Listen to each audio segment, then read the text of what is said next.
Reiz dzīvoja puika, kuram bija maza mājiņa, un viņa mājiņa bija pārāk maza. Tāpēc viņš vienu dienu gāja meklēt burvi, un viņš burvei teica: man ir maza māja, man nepietiek ar mazo māju. Un burve viņam atbildēja: es tev teikšu tā, ņem šo mērkaķi un ieliec viņu sev mājā. Un es uzdevu jautājumu: mērkaķi? Kāpēc, lai es liktu mērkaķi mājā? Burve teica: uzticies man, ieliec mājās mērkaķi. Nu, es paņēmu mērkaķi un ieliku to savā mājā. Tad es gāju atpakaļ mājās, un biju es un mērkaķis. Un mums māja bija pārāk maza. Mums nepietika vietas. Es gāju meklēt burvi atkal. Satiku burvi, un es viņai saku: burve, tagad mājā esmu es un mērkaķis, un māja ir pārāk maza. Burve saka: labi, tagad ņem ziloni un liec viņu sev mājā. Es nesaprotu, kāpēc, lai es lieku ziloni savā mazajā mājā.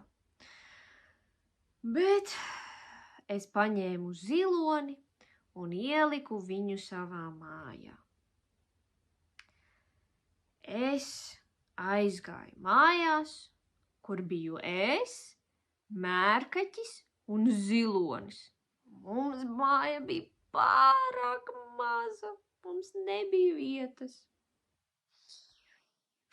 Es gāju meklēt burvi atkal.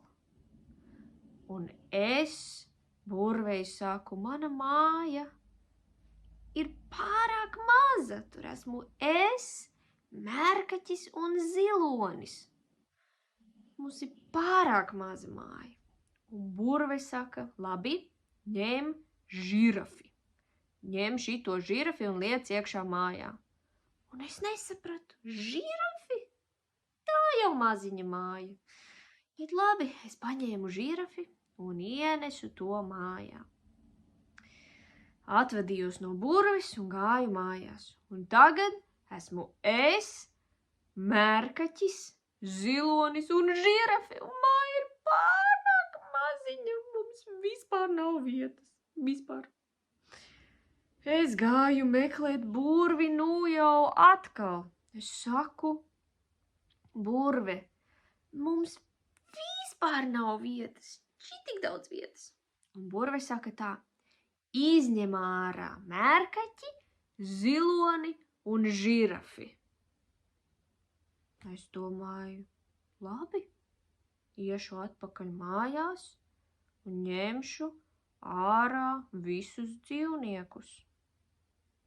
Es devos mājās un sākumā es izņēmu žirafi no mājām, tad es izņēmu ziloni no mājām, un tad es izņēmu mērkaķi no mājām. Un tad es apstājos. Cik daudz man ir vietas, man ir tik liela māja.